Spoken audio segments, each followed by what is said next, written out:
Hello friends, मैं हूं शालू और आप सभी का स्वागत करती हूं ज्ञान ज्योति आशीष ट्यूटोरियल पर।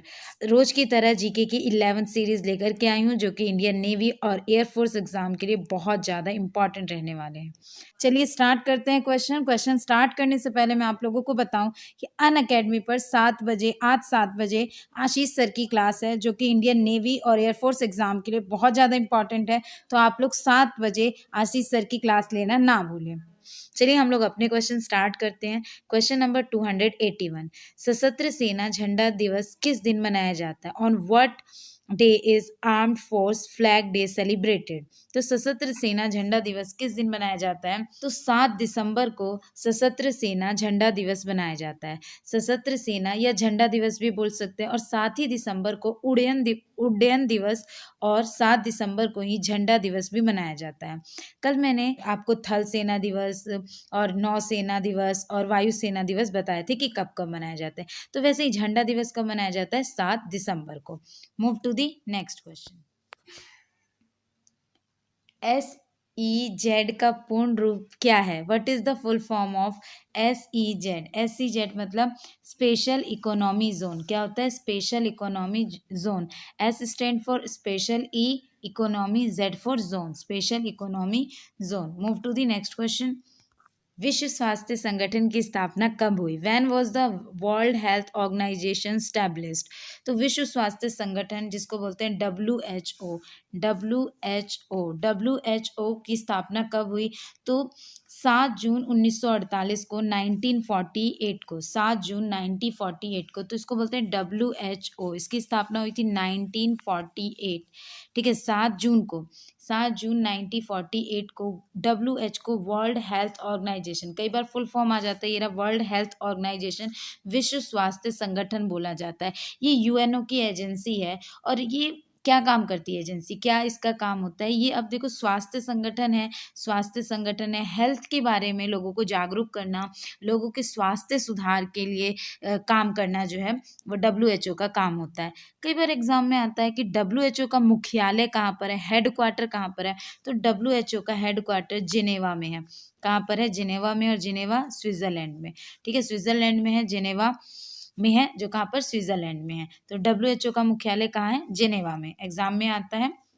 Move to the next question. वर्तमान समय में WTO के कितने सदस्य हैं?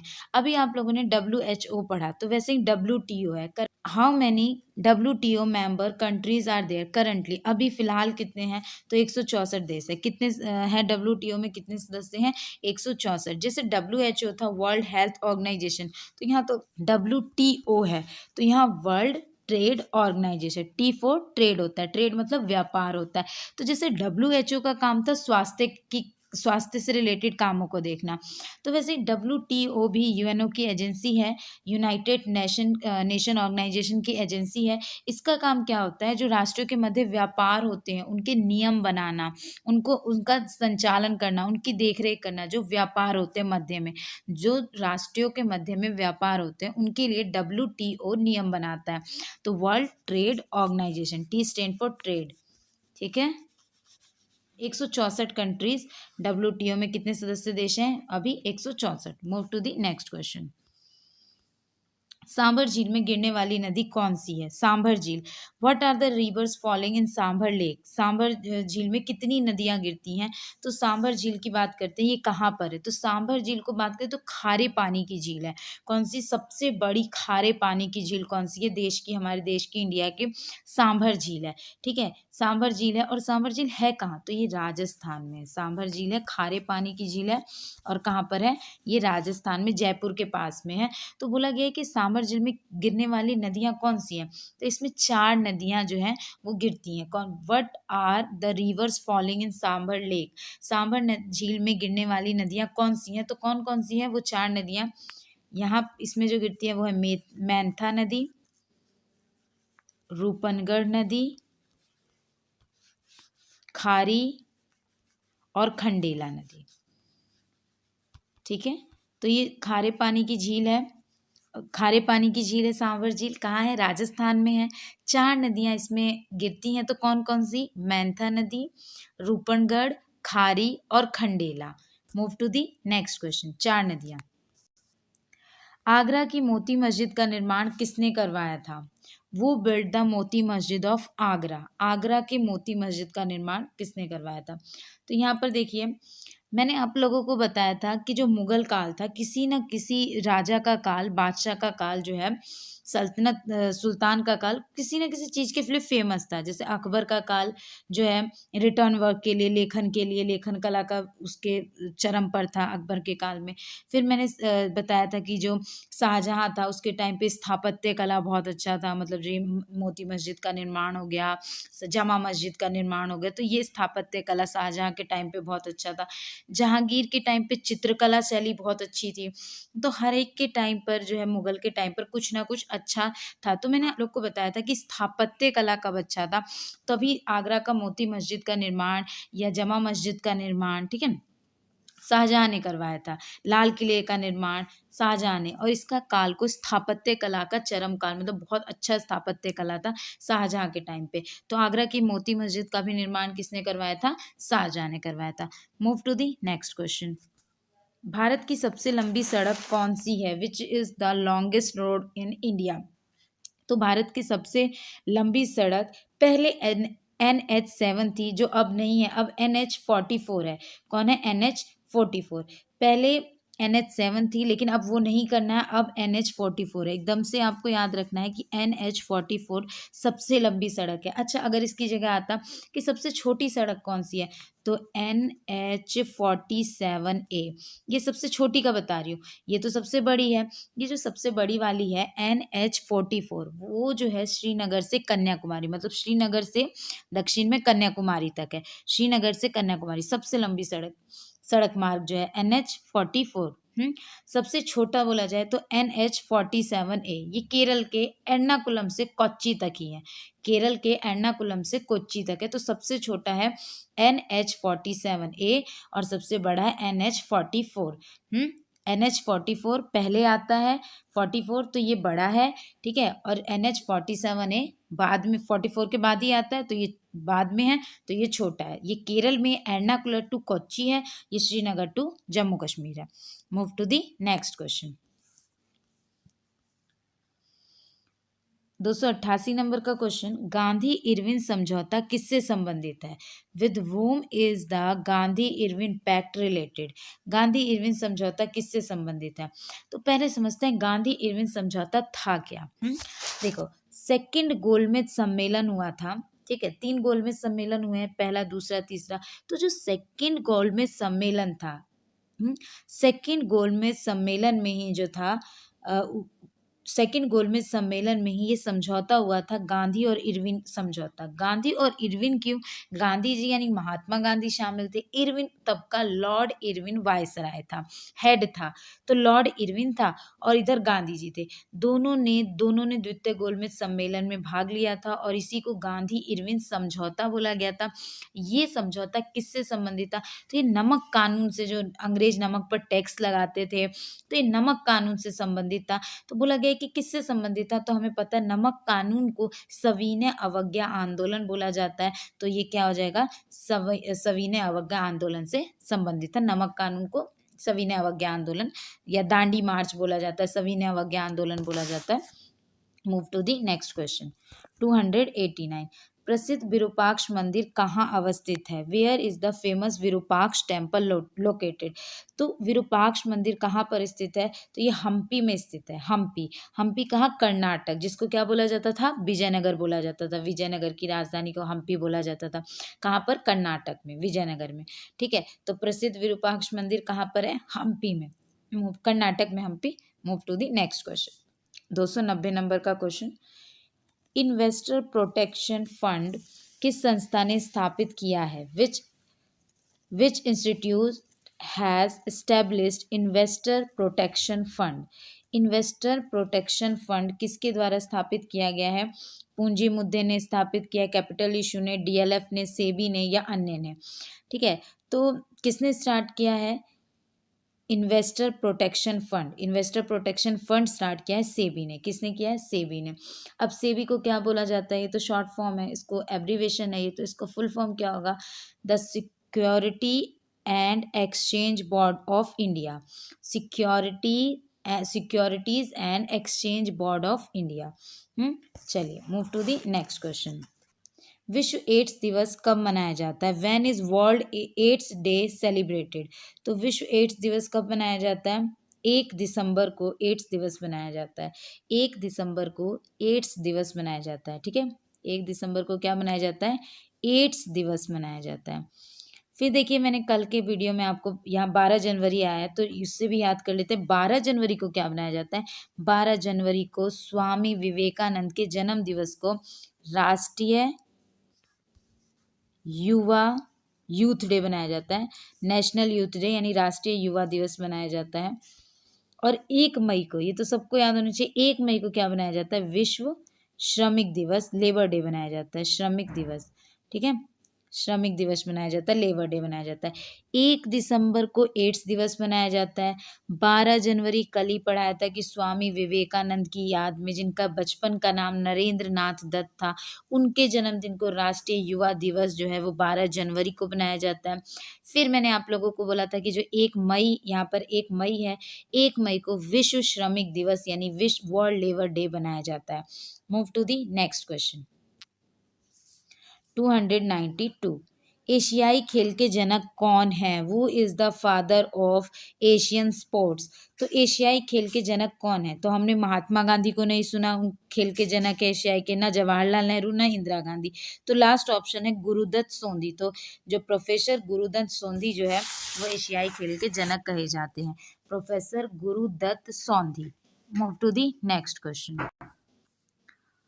1966 में भारत पहली बार किस खेल में फाइनल में आया था? In which sports did India first make the final in 1966? तो भाई भारत पहली बार किस खेल में फाइनल में आया था? तो भारत का राष्ट्रीय खेल क्या है? हॉकी, और हॉकी में ही वो जो है फाइनल में आया था। पहली बार 1966 में पहली बार किस खेल में फाइनल में आया था? तो हॉकी खेल में आया था 1966 में, और भारत का राष्ट्रीय खेल क्या है? हॉकी है। Move to the next question. पहला एशियाई खेलों का आयोजन कहाँ हुआ था? Where was the first Asian games held? अब एशियाई खेलों का आयोजन कहाँ हुआ था? तो पहला एशियाई खेल नई दिल्ली में हुआ था। पहले एशियन गेम्स जो थे वो कहाँ पर हुए थे? तो वो न्यू दिल्ली, इंडिया में हुए थे, न्यू दिल्ली में हुए थे। Move to the next question. अंतर्राष्ट्रीय पृथ्वी दिवस कब मनाया जाता है? When is international earth day celebrated? तो अर्थ डे कब मनाया जाता है? तो इंटरनेशनल अर्थ डे कब मनाया जाता है? पृथ्वी दिवस कब मनाया जाता है? तो 22 अप्रैल को पृथ्वी दिवस मनाया जाता है। कब? 22 अप्रैल को पृथ्वी दिवस मनाया जाता है। अच्छा, अब यहाँ पर देखिए 5 जून आया, अगर कोई याद करना चाहे 5 जून को क्या क्या मनाया जाता है, तो मैंने किसी वीडियो में आप लोगों को बताया था हेल्थ डे, स्वास्थ्य दिवस। 5 जून को स्वास्थ्य दिवस मनाया जाता है, स्वास्थ्य दिवस हेल्थ डे के ऊपर। और 22 अप्रैल को पृथ्वी दिवस मनाया जाता है, अर्थ डे मनाया जाता है 22 अप्रैल को। ठीक है, move to the next question. भारतीय तिरंगा किस व्यक्ति ने बनाया था? Who made the Indian tricolour, जो हमारा तिरंगा है 3 रंगों का तिरंगा, वो किसने बनाया था, किसने डिजाइन किया था? तो उनका नाम है पिंगली वेंकैया। क्या नाम है? पिंगली वेंकैया। किसने डिजाइन किया था? पिंगली वेंकैया ने। Move to the next question, 297 number का क्वेश्चन। अंतरराष्ट्रीय मुद्रा कोष के सदस्यों की संख्या कितनी है? What is the number of members of international monetary fund? तो देखिए, अंतरराष्ट्रीय IMF बोला जाता है इसको, इंटरनेशनल मॉनेटरी फंड बोला जाता है। अब इसका काम क्या होता है? जैसे WHO का काम हेल्थ देखना होता है, H आ जाता है हेल्थ से रिलेटेड, WTO T आ जाता है ट्रेड देखता है वो देशों के बीच में। ठीक है, तो अब अंतरराष्ट्रीय मुद्रा कोष यानी IMF का काम क्या होता है, क्यों बनाया गया है इसको? तो ये जो है सदस्यों की IMF, मतलब इसमें क्या आ रहा है? मॉनेटरी मतलब मनी, मतलब आर्थिक स्थिति को देखता है। मॉनेटरी का काम मतलब आर्थिक स्थिति को देखता है। जो सदस्य देशों की आर्थिक स्थिति पर नजर रखता है उसको IMF बोलते हैं। IMF बोलते हैं अंतर्राष्ट्रीय मुद्रा कोष या मॉनेटरी फंड, जो मुद्रा का आर्थिक स्थिति, मुद्रा का जो है देखता है, नजर रखता है जो। तो इसमें कितने देश है? इसमें 189 देश हैं। अंतर्राष्ट्रीय मुद्रा कोष के सदस्यों की संख्या कितनी है? तो 189 है। मूव टू दी 189 है। राष्ट्रीय ललित कला अकादमी के वर्तमान अध्यक्ष कौन है? Who is the current president of national academy of fine art, Lalit कला के। तो ललित कला के वर्तमान में अध्यक्ष है उत्तम पचरने, ठीक है, Uttam Pacharne. Move to the next question. 299। Nagaland, Manipur, Mizoram और कौन सा राज्य भारत और चीन की सीमा को छूता है? तो भारत और चीन की सीमा को कौन सा क्षेत्र छूता है? तो देखिए, कौन सा? अरुणाचल प्रदेश। कौन सा? अरुणाचल प्रदेश।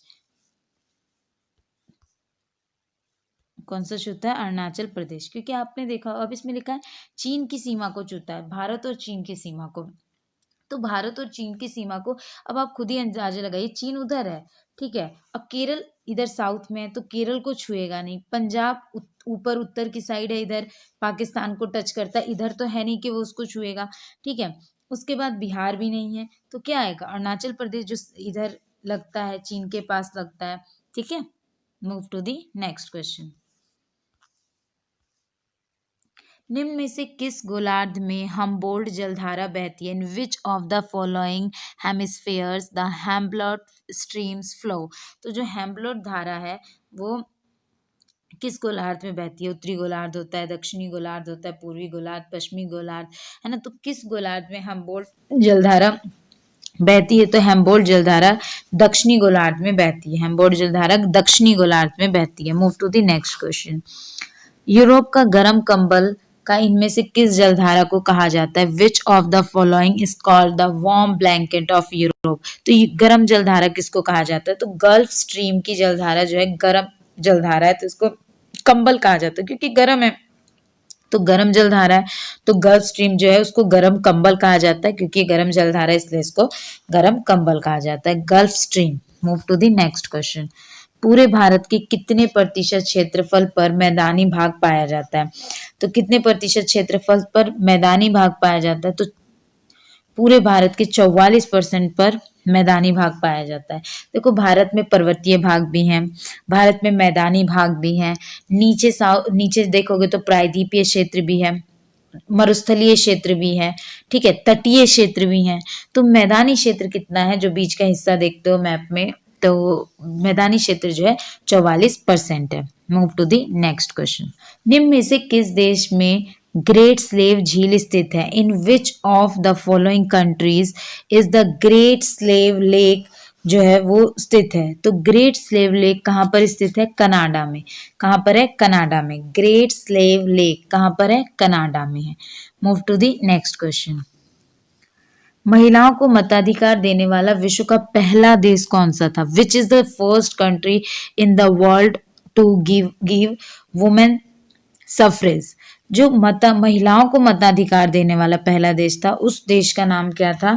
तो न्यूजीलैंड। न्यूजीलैंड ने महिलाओं को जो है मताधिकार, पहला देश था न्यूजीलैंड जिन्होंने महिलाओं को वोट देने का अधिकार दिया था, न्यूजीलैंड था वो। महिलाओं को वोट देने का अधिकार विश्व में किस देश ने दिया था? तो न्यूजीलैंड ने दिया था। Move to the next question. 305। अंतर्राष्ट्रीय न्यायालय के मुख्य न्यायाधीश बनने वाला पहला भारतीय कौन था? Who is the first Indian to become the chief justice of the international court of justice. तो अंतर्राष्ट्रीय न्यायालय जो कहाँ पर है? ये अंतर्राष्ट्रीय न्यायालय यूएन का ही पार्ट है, यूनाइटेड नेशन ऑर्गेनाइजेशन का। अंतर्राष्ट्रीय न्यायालय हेग में है। कहाँ पर है? हेग। और ये हेग कहाँ है? नीदरलैंड, ठीक है। अंतर्राष्ट्रीय न्यायालय हेग में। इसके न्यायाधीश 9 वर्ष के लिए चुने जाते हैं। कितने वर्ष के लिए चुने जाते हैं? 9 वर्ष के लिए। तो वो इंडियन कौन सा है पहला जो अंतर्राष्ट्रीय न्यायालय का न्यायाधीश बना? तो उनका नाम है डॉक्टर नागेंद्र सिंह। कौन है? डॉक्टर नागेंद्र सिंह। अच्छा, अब नीचे है विजय लक्ष्मी पंडित। तो इन्होंने भी संयुक्त राष्ट्र संघ में, ये पहली महिला थी जिन्होंने संयुक्त राष्ट्र संघ की पहली महिला भारतीय राजदूत, जिसको बोला जाता है महिला राजदूत, और वो भी संयुक्त राष्ट्र में।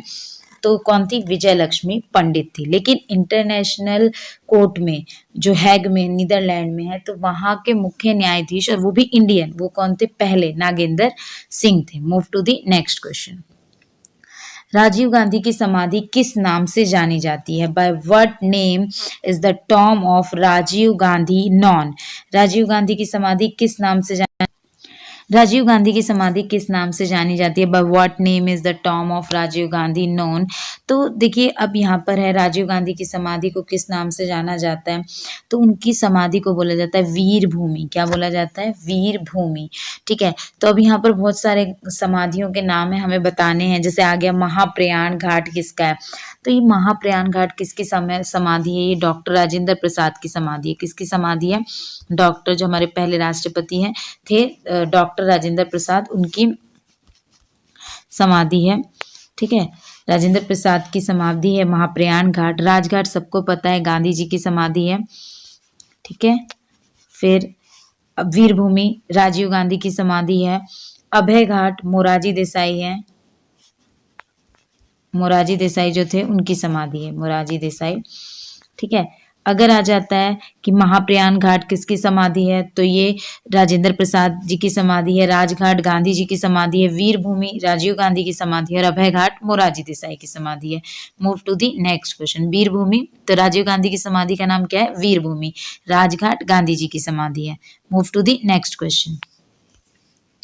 नेशनल डिफेंस कॉलेज कहाँ अवस्थित है? Where is national defence college located? तो नेशनल डिफेंस कॉलेज कहाँ पर स्थित है? तो डिफेंस कॉलेज दिल्ली में स्थित है। डी4 डिफेंस कॉलेज और कहाँ पर? दिल्ली में स्थित है। ठीक है, defence college, national defence college कहाँ पर है? दिल्ली में। Move to the next question. अंतर्राष्ट्रीय श्रम संगठन का मुख्यालय कहाँ पर है? Where is the headquarter of international labour organisation location? मैंने जैसे आप लोगों को बताया WHO का हेडक्वार्टर कहाँ है? जेनेवा में। WTO का हेडक्वार्टर कहाँ है? जेनेवा में। तो वैसे ही अंतर्राष्ट्रीय श्रम संगठन का भी हेडक्वार्टर कहाँ है? जेनेवा। कहाँ पर? स्विट्जरलैंड में। जेनेवा स्विट्जरलैंड में। WHO का भी जेनेवा में, WTO का भी जेनेवा में और अंतर्राष्ट्रीय श्रम संगठन का भी कहाँ पर है? जेनेवा में है। Move to the next question.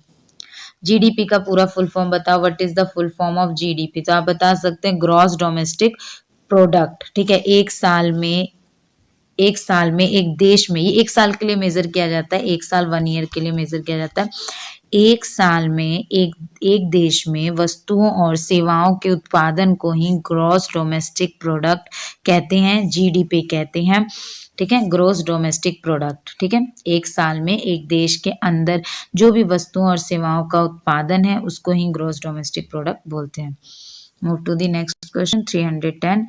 कागज के आविष्कार करने वाला विश्व का पहला देश कौन सा था? Which is the first country in the world to invent paper? और अगर यहाँ तो है कि पेपर, अच्छा कागजी मुद्रा भी, अगर तुम कागज पढ़ रहे हो आप लोग तो कागजी मुद्रा भी। ठीक है, दोनों ही की शुरुआत किसने की थी? चीन ने की थी। कागज और कागजी मुद्रा दोनों का ही शुरुआत जो है चीन ने किया था। Move to the next question.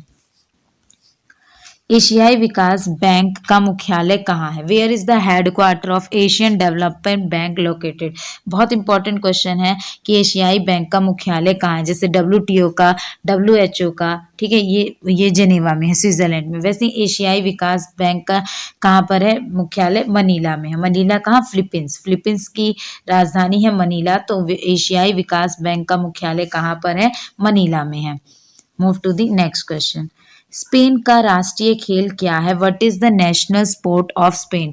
जैसे अभी मैंने आपको बताया इंडिया का राष्ट्रीय खेल हॉकी है, तो वैसे स्पेन का राष्ट्रीय खेल क्या है? तो वहां पर बुल फाइटिंग को जो है राष्ट्रीय खेल है वहां का। स्पेन का राष्ट्रीय खेल जो है बुल फाइटिंग है। क्या है? Bull fighting. Move to the next question. धान की खेती के लिए उत्तम मिट्टी कौन सी होती है? What is the best soil for paddy cultivation? तो पैडी यानी धान के लिए कौन सी मिट्टी सबसे अच्छी होती है? तो धान के लिए सबसे अच्छी मिट्टी दोमट मिट्टी होती है, यानी लॉम सॉइल होता है, दोमट मिट्टी। ठीक है, दोमट मिट्टी। जैसे कपास के लिए काली मिट्टी बहुत अच्छी होती है, वैसे ही धान के लिए दोमट मिट्टी बहुत अच्छी होती है। तो आज के लिए ये क्वेश्चन ही रहेंगे, बहुत इंपॉर्टेंट क्वेश्चन है। आप लोग इनको रिवाइज कीजिए, एक बार 2 बार देखिए, आपको अच्छे से रिवाइज हो जाएंगे। बहुत इंपॉर्टेंट क्वेश्चंस हैं। अगर आप लोग NDA, air force, XY, navy exam की तैयारी कर रहे हैं तो उस एग्जाम को और बेहतर और अपनी तैयारी को स्ट्रॉन्ग करने के लिए अनअकैडमी आप लोगों के लिए बहुत अच्छा सब्सक्रिप्शन प्लान लेकर के आया है, जो आपकी तैयारी को बहुत अच्छे स्तर तक लेके जाएगा, बहुत अच्छा रहेगा। तो चलिए दिखाती हूँ मैं आपको ये सब्सक्रिप्शन क्या है। तो यहाँ पर देखिए, ये NDA air force XY navy exam का सब्सक्रिप्शन है, बहुत इंपॉर्टेंट है। देखिए 1 मंथ का है प्राइस, 3 मंथ का, 6 मंथ का, यहाँ 12 मंथ का प्राइस, 1 ईयर का प्राइस जो है 8000 रुपीज़ है। ठीक है, 8000 रुपीज़ है। और अगर मैं आपको एक कोड बता रही हूँ, अगर आप इस कोड का यूज करते हैं GJAT10, अगर आप इस कोड का यूज करते हैं तो आपको 10% डिस्काउंट मिलेगा इस प्राइस पे। 12 मंथ का जो प्राइस है 8000, उस पे अगर आप ये लिख लीजिए कोड GJAT10, तो आपको 10% डिस्काउंट मिलेगा। और ये आपका कितने का हो जाएगा? 7200 का। देखिए यहाँ पे 12 मंथ का कितने का हो जाएगा? 7200 का। तो आप लोग ये सब्सक्रिप्शन लीजिए, बहुत अच्छा रहने वाला है आपकी तैयारी को, इससे बहुत ज़्यादा इम्प्रूव होगी आपकी तैयारी।